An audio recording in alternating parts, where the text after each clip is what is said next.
Hello everyone, welcome to Telugu employment hub.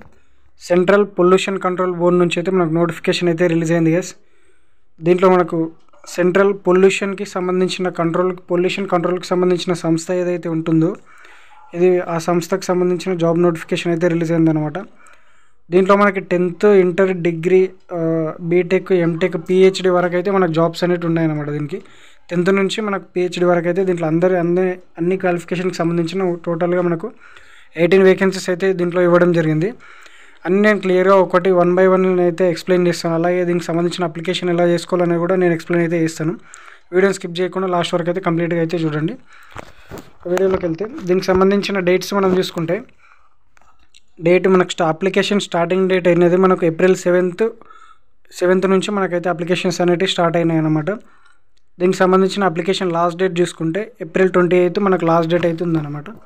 ఇది మనకు extend అయ్యే ఛాన్సెస్ కూడా ఉందన్నమాట. అలాగే దీంట్లో ఇక పోస్ట్ డీటెయిల్స్కి వెళ్తే మనం ఫస్ట్ మనకు సైంటిస్ట్ బీకి సంబంధించిన పోస్ట్ అనమాట. దీంట్లో పే లెవెల్ 10 కింద మనకైతే 56,000 నుంచి 1,77,000 వరకు అయితే మనకు శాలరీ అయితే రావడం జరుగుతుంది. దీంట్లో మనకు టోటల్గా మనకు కేటగిరీ వైజ్గా మనకు దీంట్లో పోస్టులు అనేవి డివైడ్ చేయడం జరిగింది. టోటల్ మనకు 22 పోస్టులు అయితే ఉన్నాయన్నమాట. దీంట్లో ఈ జాబ్కి సంబంధించిన ఏజ్ లిమిట్ మనం చూసుకుంటే 18 నుంచి 35 years వరకు ఉన్న వాళ్ళు అయితే మీరు అయితే అప్లై అయితే చేసుకోవచ్చు అనమాట. అలాగే సెకండ్ అసిస్టెంట్ లా ఆఫీసర్కి సంబంధించిన పోస్ట్ అనమాట. పే లెవెల్ 7 కింద దీనికైతే 44,000 నుంచి 1,42,000 వరకు అయితే శాలరీ అయితే ఉంటుంది. దీంట్లో ఒక వేకెన్సీ ఉంది. 18 నుంచి 30 years వరకు అయితే ఏజ్ లిమిట్ అయితే ఉందన్నమాట. నెక్స్ట్ మనం థర్డ్ చూసుకుంటే సీనియర్ టెక్నికల్ సూపర్వైజర్ అనమాట. దీంట్లో మనకు 44,000 నుంచి 1,42,000 వరకు అయితే శాలరీ అయితే ఉంటుంది. దీంట్లో మనకు 2 పోస్టులు అయితే ఉన్నాయన్నమాట. 18 నుంచి 30 years వరకు అయితే ఏజ్ లిమిట్.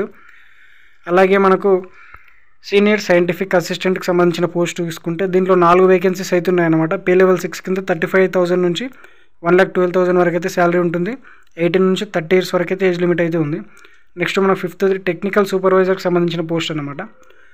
దీంట్లో మనకు పే లెవెల్ 6 కింద 35,000 నుంచి 1,12,000 వరకు అయితే శాలరీ అయితే ఉంటుందన్నమాట. దీంట్లో మనకు వేకెన్సీస్ చూసుకుంటే మనకు 5 వేకెన్సీస్ అయితే ఉన్నాయి. 18 నుంచి 30 years మధ్యలో ఉన్న వాళ్ళు అయితే అప్లై అయితే చేసుకోవచ్చు. నెక్స్ట్ అసిస్టెంట్కి సంబంధించిన పోస్ట్ అనమాట. దీనికి పే లెవెల్ 6 కింద 35,000 నుంచి 1,12,000 వరకు అయితే శాలరీ అయితే ఉంటుంది. దీంట్లో 4 వేకెన్సీస్ ఉన్నాయి. 18 నుంచి 30 years వరకు అయితే ఏజ్ లిమిట్ ఉందన్నమాట. నెక్స్ట్ మనం చూసుకుంటే అకౌంట్స్ అసిస్టెంట్కి సంబంధించిన పోస్ట్ అనమాట. దీంట్లో మనకు 2 వేకెన్సీస్ అయితే ఉన్నాయి. 18 నుంచి 30 years మధ్యలో ఉన్న వాళ్ళు అయితే అప్లై చేసుకోవచ్చు. నెక్స్ట్ మనకు 8th చూసుకుంటే మనకు జూనియర్ ట్రాన్స్లేటర్కి సంబంధించిన పోస్ట్ అనమాట. దీంట్లో మనకి 35,000 నుంచి మనకు 1,12,000 వరకు అయితే శాలరీ ఉంటుంది. ఒక వేకెన్సీ అయితే ఉంది. 18 నుంచి 30 years మధ్యలో ఉన్న వాళ్ళు అయితే అప్లై చేసుకోవచ్చు. ఇక నెక్స్ట్ది 9th మనకు సీనియర్ డ్రాఫ్ట్స్మెన్కి సంబంధించిన పోస్ట్. పే లెవెల్ 6 కింద 35,000 నుంచి 1,12,000 వరకు అయితే శాలరీ ఉంటుంది. ఒక వేకెన్సీ ఉంది. 18 నుంచి 30 years మధ్యలో ఉన్న వాళ్ళు అయితే అప్లై అయితే చేసుకోవచ్చు అనమాట. నెక్స్ట్ మనకు 10th చూసుకుంటే ఇక్కడ మనకు ఇవి లో పేవర్ జాబ్స్ అనమాట. ఇక్కడ 10th నుంచి 18 ఏవైతే ఉంటాయో జూనియర్ టెక్నీషియన్ అనమాట. పే లెవెల్ 4 కింద 25,000 నుంచి 81,000 వరకు అయితే మనకు శాలరీ అయితే ఉంటుంది.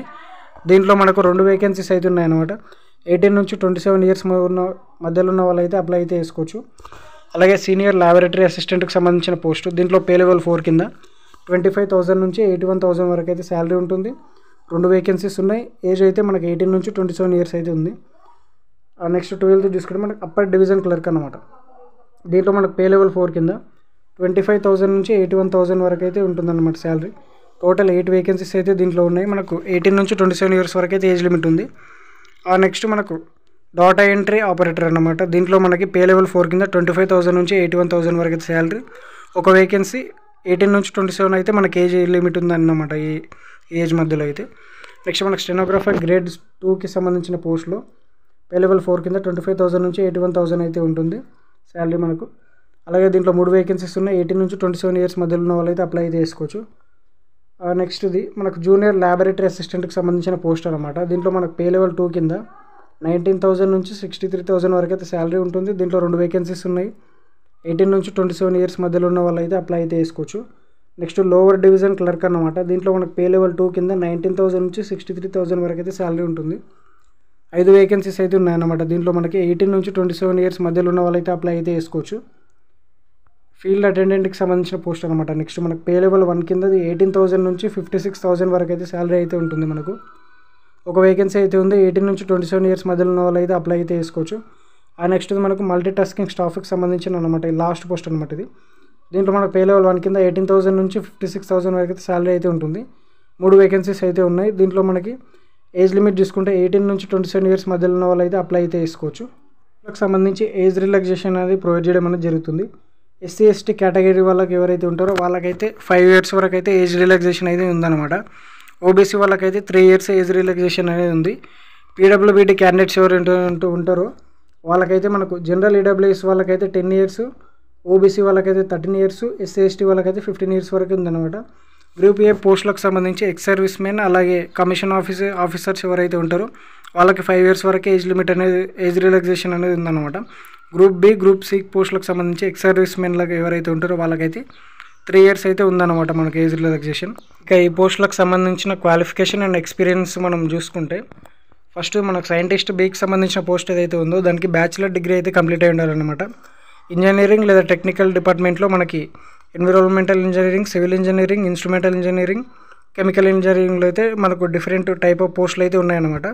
ఇంజనీరింగ్ డిపార్ట్మెంట్ బ్యాచిలర్ డిగ్రీ అయితే కంప్లీట్ అయి ఉండాలి. మాస్టర్ డిగ్రీ ఎవరైతే కంప్లీట్ చేసి ఉంటారో ఇంజనీరింగ్ లేదా టెక్నాలజీలో వాళ్ళకైతే ప్రిఫరెన్స్ అయితే ఇవ్వడం జరుగుతుంది. అలాగే దీంతోపాటు మాస్టర్ డిగ్రీ ఇన్ కెమిస్ట్రీ ఎవరైతే కంప్లీట్ చేసి ఉంటారో వాళ్ళు కూడా అప్లై అయితే చేసుకోవచ్చు అనమాట.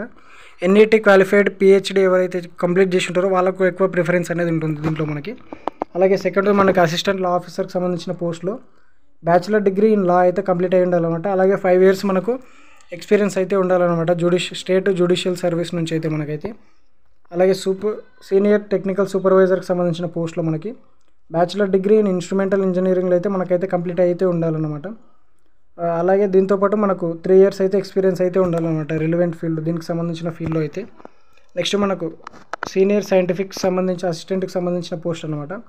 దీనికి మనకు master degree in science field background నుంచి మాస్టర్ డిగ్రీ అయితే కంప్లీట్ అయి ఉండాలి. 2 ఇయర్స్ ఎక్స్పీరియన్స్ అయితే ఉండాలన్నమాట. అలాగే దీంతోపాటు నెక్స్ట్ మనకు టెక్నికల్ సూపర్వైజర్ పోస్ట్కి సంబంధించి మనకు డిగ్రీ ఇన్ మెకానికల్ ఇంజనీరింగ్ అయితే కంప్లీట్ అయి ఉండాలన్నమాట. దీంతోపాటు 3 ఇయర్స్ ఎక్స్పీరియన్స్ అయితే ఉండాలన్నమాట ఈ పోస్ట్కి సంబంధించి అప్లై చేసుకోవాలంటే. నెక్స్ట్ మన అసిస్టెంట్ పోస్ట్కి సంబంధించిన డీటెయిల్ చూసుకుంటే బ్యాచిలర్ డిగ్రీ అయితే కంప్లీట్ అయ్యి అలాగే దీంతోపాటు మనము స్కిల్ టెస్ట్లు కూడా పాస్ అవ్వాల్సి ఉంటుందన్నమాట. స్కిల్ టెస్ట్లు ఏంటివంటే ఇంగ్లీష్కి సంబంధించి 35 వర్డ్స్ పర్ మినిట్ ఇంగ్లీష్లో అయితే టైపింగ్ టెస్ట్ ఉంటుందన్నమాట. హిందీలో అయితే 30 వర్డ్స్ పర్ మినిట్ అయితే ఉంటుంది. అలాగే నెక్స్ట్ మన అకౌంట్స్ అసిస్టెంట్కి సంబంధించిన పోస్ట్ తీసుకుంటే బ్యాచిలర్ డిగ్రీ ఇన్ కామర్స్ అయితే కంప్లీట్ అయ్యి ఉండాలన్నమాట. మన కామర్స్లో బ్యాచిలర్ డిగ్రీ ఎవరైతే కంప్లీట్ చేసి 3 ఇయర్స్ ఎవరైతే ఎక్స్పీరియన్స్ ఉంటుందో అకౌంట్స్, ఆడిట్, క్యాష్ హ్యాండ్లింగ్కి సంబంధించి వాళ్ళైతే అప్లై అయితే చేసుకోవచ్చు. నెక్స్ట్ మనకు జూనియర్ ట్రాన్స్లేటర్కి సంబంధించిన పోస్ట్లో master degree in Hindi or English లాంగ్వేజ్లో మన మాస్టర్ డిగ్రీ అయితే కంప్లీట్ అయితే అయ్యి ఉండాలన్నమాట. నెక్స్ట్ మనకు సీనియర్ డ్రాఫ్ట్స్మెన్కి సంబంధించిన పోస్ట్లో మనకి సివిల్ ఇంజనీరింగ్లో డిగ్రీ అయితే ఉండాలన్నమాట. అలాగే దీంతోపాటు 3 ఇయర్స్ అయితే ఎక్స్పీరియన్స్ అయితే ఉండాలి. జూనియర్ టెక్నీషియన్కి సంబంధించిన పోస్ట్లో డిప్లొమా ఇన్ ఎలక్ట్రికల్ ఇంజనీరింగ్ అయితే కంప్లీట్ అయితే అయ్యి ఉండాలి. 1 ఇయర్ ఎక్స్పీరియన్స్ ఉంటే సరిపోతుంది ల్యాబొరేటరీ మిషన్స్ దానికి సంబంధించింది అయితే మనకు. నెక్స్ట్ మనకు సీనియర్ ల్యాబొరేటరీ అసిస్టెంట్కి సంబంధించిన పోస్ట్లో దీనికి జస్ట్ 12th పాస్ అయితే సరిపోతుంది. ఇంటర్మీడియట్ కంప్లీట్ అయ్యి సైన్స్ బ్యాక్గ్రౌండ్ నుంచి ఇంటర్మీడియట్ కంప్లీట్ అయిన వాళ్ళైతే అప్లై అయితే చేసుకోవచ్చు. దాంతోపాటు 3 ఇయర్స్ అయితే మనకి ఎక్స్పీరియన్స్ అయితే ఉండాలన్నమాట. ఎవరైతే డిగ్రీ అయితే కంప్లీట్ చేస్తారో సైన్స్ బ్యాక్గ్రౌండ్ వాళ్ళకి కొంచెం డిజైరబుల్ అంటే కొంచెం ఎక్కువ ప్రిఫరెన్స్ అయితే ఇవ్వడం జరుగుతుంది. దాంతోపాటు 12th మనకు అప్పర్ డివిజన్ క్లర్క్కి సంబంధించిన పోస్ట్ చూసుకుంటే డిగ్రీ అయితే కంప్లీట్ అయి ఉండాలన్నమాట. ఏ ఫీల్డ్లో అయినా పర్లేదు, జస్ట్ డిగ్రీ కంప్లీట్ అయితే చాలు. దీంతోపాటు టైపింగ్ టెస్ట్ అనేది ఉంటుంది. 35 వర్డ్స్ పర్ మినిట్ ఇంగ్లీష్లో, 30 వర్డ్స్ పర్ మినిట్ హిందీలో అయితే మనం అయితే టైప్ చేయాల్సి అయితే ఉంటుంది అనమాట 10 మినిట్స్లో అయితే. డేటా ఎంట్రీకి సంబంధించిన పోస్ట్లో చూసుకుంటే డేటా ఎంట్రీ ఆపరేటర్ గ్రేడ్ 2కి సంబంధించిన పోస్ట్ అనమాట.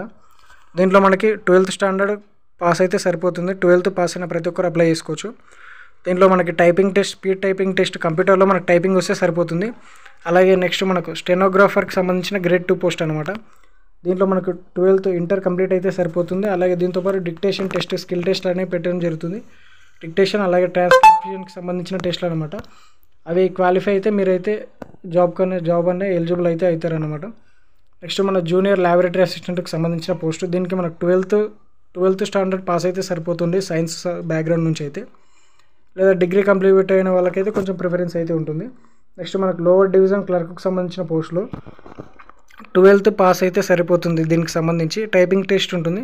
టైపింగ్ టెస్ట్ క్వాలిఫై అయితే సరిపోతుంది అనమాట. నెక్స్ట్ మన ఫీల్డ్ అటెండెంట్కి సంబంధించిన పోస్టులో మనకు జస్ట్ 10th క్వాలిఫై అయితే సరిపోతుంది. ఎస్ఎస్సి 10th ఎవరైతే క్వాలిఫై ఉంటారో వాళ్ళైతే అప్లై అయితే చేసుకోవచ్చు. 12th క్వాలిఫై అయినా కూడా పర్లేదు, జస్ట్ 10th 12th ఏదైనా మీరైతే అప్లై అయితే చేసుకోవచ్చు. ఇక నెక్స్ట్ చూసుకుంటే లాస్ట్లో మనకి మల్టీ టాస్కింగ్ స్టాఫ్ అనమాట. జస్ట్ మనకు 10th క్వాలిఫై అయితే సరిపోతుంది అనమాట. ఎటువంటి ఎక్స్పీరియన్స్ ఏమైతే అవసరం లేదు, జస్ట్ మరి 10th క్వాలిఫై అయిన ప్రతి ఒక్కరైతే దానికైతే అప్లై అయితే చేసుకోవచ్చు అనమాట. ఈ జాబ్కి సంబంధించిన ఎగ్జామినేషన్ ఫీ స్ట్రక్చర్ చూసుకుంటే, ఈ జాబ్స్ మీరు అప్లై చేసుకోవాలంటే ఇండియన్ నేషనల్ అయితే సరిపోతుంది. తెలంగాణ, ఏపీ ఏ స్టేట్ అయినా పర్లేదు, ఆల్ ఓవర్ ఇండియా ఎవరైనా అప్లై అయితే చేసుకోవచ్చు. ఈ జాబ్కి సంబంధించిన ఫీజు చూసుకుంటే మనం 2 hours ఎగ్జామ్కి అయితే మనకు 750 రూపీస్ ఎగ్జామ్ ఫీ ఉంటుంది. అలాగే దీంతోపాటు 250 రూపీస్ టెస్ట్ సెషన్ అయితే ఉంటుందన్నమాట. టోటల్ 1000 రూపీస్ అయితే మనకి 2 hours ఎగ్జామ్కి అయితే 1000 రూపీస్ అయితే ఉందన్నమాట మనకు ఎగ్జామ్ ఫీ చూసుకుంటే. అలాగే 1 hour ఎగ్జామ్ చూసుకుంటే 350 ఎగ్జామ్ ఫీ, దీంతోపాటు 150 టెస్ట్ సెషన్ అయితే టోటల్ మనకు 500 అయితే ఉందన్నమాట. ఈ 1 hour 2 hour అనేది మనకైతే మనం సెలెక్ట్ చేసుకునే ఎగ్జామ్ని బట్టి మన అప్లై చేసే పోస్ట్ని బట్టి మనకైతే ఉంటుందన్నమాట ఎగ్జామ్ టైమింగ్స్ అయితే. అలాగే SC, ST, PWBD, ex service men, women ఎవరైతే ఉంటారో వాళ్ళకి ఎటువంటి ఫీ అయితే లేదన్నమాట, ఎగ్జామ్ ఫీ అయితే ఉండదు అనమాట. ఈ 150-250 టెస్ట్ సెషన్ ఫీజు ఏదైతే ఉందో అదొకటి మనం ఆన్లైన్ రిజిస్ట్రేషన్ చేసేటప్పుడు కట్టుకుంటే సరిపోతుంది. ఈ జాబ్కి సంబంధించి మీరు అప్లికేషన్ చేసుకోవాలనుకుంటే నేను కామెంట్ బాక్స్లో అయితే లింక్ అయితే పిన్ చేస్తాను. ఆ లింక్ పైన క్లిక్ చేయగానే డైరెక్ట్ మీ వెబ్సైట్ అయితే ఓపెన్ అవుతుంది. వెబ్సైట్ ఓపెన్ అవ్వగానే ఇక్కడ కింది స్క్రోల్ చేయగానే క్లిక్ హియర్ టు రిజిస్టర్ అని కనిపిస్తుంది కదా, దీనిపైన అయితే మీరైతే క్లిక్ చేయాలన్నమాట. క్లిక్ చేయగానే మీకు పేజ్ అయితే ఓపెన్ అవుతుంది. ఓపెన్ అవ్వగానే ఇక్కడ రిక్రూట్మెంట్ పోర్టల్ రిజిస్ట్రేషన్ ఫామ్ కనిపిస్తుంది కదా, ఈ రిజిస్ట్రేషన్ ఫామ్ అయితే మీరైతే ఫిల్ చేయాల్సి ఉంటుందన్నమాట. As per 10th class certificate SSC certificate ఏదైతే ఉంటుందో దాని మీద డీటెయిల్స్ ఎలా ఉంటాయి అలాగైతే మీరైతే ఫిల్ చేయాల్సి ఉంటుంది. ఫస్ట్ ఇక్కడ చూసుకుంటే మన క్యాండిడేట్ నేమ్, సెకండ్ మనకు date of birth, mobile number, email address, మన ఈమెయిల్ అడ్రస్ కన్ఫర్మ్ చేసి పాస్వర్డ్ అయితే క్రియేట్ చేసుకొని ఇక్కడ I'm not a robot right tick ఇచ్చేసి సబ్మిట్ అయితే చేయాలన్నమాట. ఇక్కడ సబ్మిట్ బటన్ పైన అయితే క్లిక్ చేయండి. సబ్మిట్ చేసిన తర్వాత మనకి పేజ్ అయితే ఓపెన్ అవుతుంది. యువర్ యూజ్ రిజిస్టర్డ్ సక్సెస్ఫుల్ అని వచ్చింది కదా, ఇక్కడ మనకు సిపిసిబికి సంబంధించిన రిజిస్ట్రేషన్ నెంబర్ ఏదైతే ఉందో ఇదైతే మనం దీన్ని అయితే మనం అయితే కాపీ అయితే వేసుకోవాలన్నమాట. కాపీ చేసుకుని దీన్ని అయితే మీరు స్క్రీన్ షాట్ తీసి సేవ్ చేసుకోండి. క్లిక్ టు లాగిన్ ఉంది కదా, దీనిపైన అయితే క్లిక్ చేయండి. క్లిక్ చేయగానే మీకు లాగిన్ డీటెయిల్స్ అని అడుగుతుంది. మీ ఈమెయిల్ పాస్వర్డ్ ఏదైతే ఇచ్చారో దాంతో అయితే మీరైతే లాగిన్ అయ్యి ఇక్కడ లాగిన్ అయితే కొట్టండి అనమాట. మళ్ళీ తర్వాత ఇలా అప్లికేషన్ ఫామ్ అయితే ఓపెన్ అవుతుంది అనమాట. మీరు ఇచ్చిన డీటెయిల్స్ అయితే మీరైతే వస్తుంది. ఆ డీటెయిల్స్ తర్వాత ఇక్కడ మీ అప్లికేషన్ ఫామ్ అయితే మనమైతే ఫిల్ చేయాల్సి ఉంటుంది. దీంట్లో మనకు ఫస్ట్ మన ఫాదర్ నేమ్, మదర్ నేమ్, అలాగే మన జెండర్ ఏదైతే ఉందో జెండర్ అయితే ఇచ్చేసేయాలన్నమాట. జెండర్ ఇచ్చేసిన తర్వాత క్యాస్ట్ కేటగిరీ ఏదైతే ఉంటుందో అదైతే ఇచ్చేసేయాలి. క్యాస్ట్ కేటగిరీ ఇచ్చేసిన తర్వాత మీరు ఎస్సీ, ఎస్టీ, ఓబీసీ అయితే మీ క్యాస్ట్ సర్టిఫికేట్ నెంబర్, మన ఇష్యూ డేట్, అథారిటీ ఇష్యూడ్ ఏదైతే ఉంటుందో డెసిగ్నేషన్ అదైతే ఇక్కడ ఇచ్చేసేయాలన్నమాట. ఇచ్చేసిన తర్వాత మన నేషనాలిటీ అయితే సెలెక్ట్ చేసుకోవాలి. సెలెక్ట్ చేసుకున్న తర్వాత మన address, permanent address, corresponding address enter చేసేసి మీరు ఇక్కడ ఎంప్లాయీ కింద వర్క్ చేస్తుంటే మీరైతే ఇక్కడ ఏ ఎంప్లాయీ కింద వర్క్ చేస్తారో అయితే సెలెక్ట్ చేసుకోవాలన్నమాట. లేదంటే ఇక్కడ లాస్ట్లో నన్ను ఉందిగా దీనిపైన అయితే క్లిక్ చేసేయండి. మ్యారిటల్ స్టేటస్ మ్యారీడ్ ఉంటే మ్యారీడ్, లేదంటే అన్మ్యారీడ్ ఉంటే అన్మ్యారీడ్, ఏదైతే ఉంటే అదైతే పెట్టేసుకోండి. పెట్టేసుకున్న తర్వాత మీ ఆల్టర్నేటివ్ మొబైల్ నెంబర్ అయితే ఇక్కడ ఇచ్చేసేయండి. ఇచ్చేసిన తర్వాత ఐడి ప్రూఫ్ కింద మన Aadhaar card, driving licence, passport, voter ID ఏదైనా ఒకటి ఇచ్చేసి మీరు ఆ నెంబర్ ఏదైతే ఉంటుందో ఐడి ప్రూఫ్ అయితే నెంబర్ ఇక్కడ ఇచ్చేయాల్సి ఉంటుంది. తర్వాత మన examination preferences centres 7 centres select చేసుకోవాలన్నమాట. 7 డిఫరెంట్ సెంటర్స్ అయితే సెలెక్ట్ చేసుకోవాల్సి అయితే ఉంటుందన్నమాట. సేమ్ ఒక దాంట్లో ఇచ్చిన సెంటర్ ఇంకో దాంట్లో అయితే సెలెక్ట్ చేసుకోకూడదు అనమాట. మనకు చూసుకుంటే మీరు దగ్గరలో ఉన్నాయి పెట్టుకోండి. ఫస్ట్ నేను కూడా హైదరాబాద్ ఉంది, మనకు హైదరాబాద్ ఉంది. అలాగే దీంతోపాటు మనకి విశాఖపట్నం కూడా ఉందన్నమాట. ఇట్లా మీరు చూసి మీకు ఏదైతే దగ్గర అవుతుందో అదైతే మీరైతే అక్కడైతే ఇచ్చేసేయండి అనమాట. మీకు ఏవైతే దగ్గరలో ఉంటాయో ఆ సిటీస్ అయితే మీరైతే ఇచ్చేసేయండి. పూణే కూడా ఉంది, పూణే, ముంబై, మీకు దగ్గరలో ఉన్న సిటీస్ అన్నీ మీరు చూసుకొని ఒకసారి అయితే మీరైతే ఇచ్చేసేయండి అనమాట. ఇలా 7 సిటీస్ ఏవైతే ఉంటాయో అవైతే మీరైతే ఇచ్చేసిన తర్వాత 7 సిటీస్ ఇచ్చేసిన తర్వాత ఇక్కడ మీకు కనిపిస్తుంది కదా సేవ్ అండ్ నెక్స్ట్ అని, ఇక్కడ దానిపైన సేవ్ అండ్ నెక్స్ట్ పైన అయితే క్లిక్ చేసుకోండి. అప్లికేషన్ ఫామ్ ఫిల్ చేసిన తర్వాత మనకి ఇలా ఇంకోటి క్వాలిఫికేషన్ అండ్ ఎక్స్పీరియన్స్ సంబంధించిన ఇంకో ఫామ్ అయితే ఓపెన్ అవుతుంది అనమాట. ఇక్కడ మరి ఫామ్లో అయితే మనకు ఫస్ట్లో చూసుకోవచ్చు మన name of examination passed.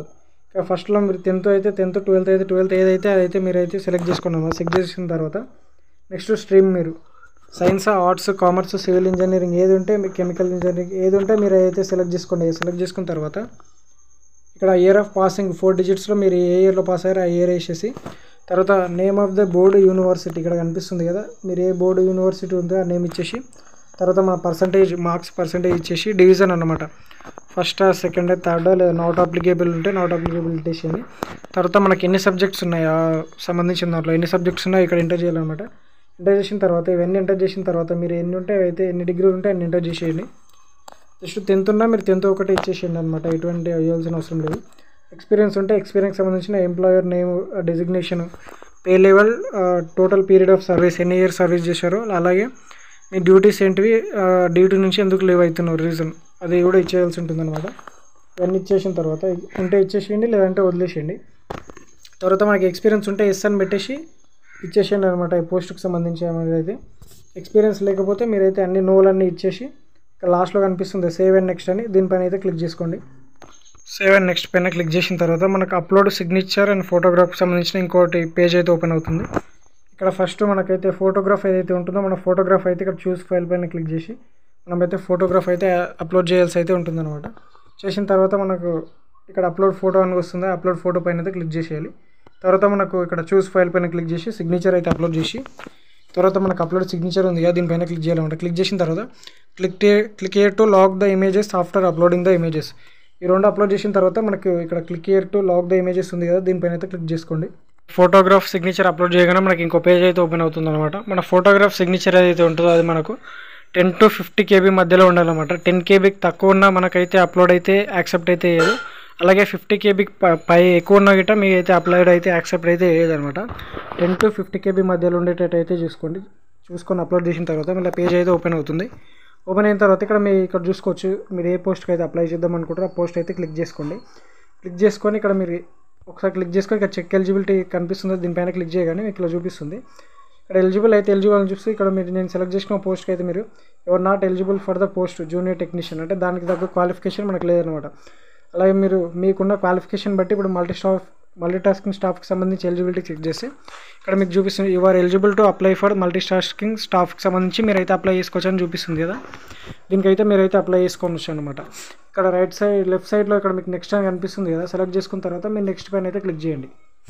Click చేసిన తర్వాత ఇక్కడ మనకు పేజ్ అయితే ఓపెన్ అవుతుంది. ఓపెన్ అవ్వగానే ఇక్కడ మన టిక్ బాక్స్ అనిపిస్తుంది, ఇక్కడ రెండు అయితే మీరైతే క్లిక్ చేసిన తర్వాత యాక్సెప్ట్ అని ఉంది. యాక్సెప్ట్ పైన అయితే ఇక్కడ మీరైతే యాక్సెప్ట్ పైన అయితే క్లిక్ చేయండి. క్లిక్ చేసిన తర్వాత మీకు వెబ్సైట్ అయితే ఓపెన్ అవుతుంది.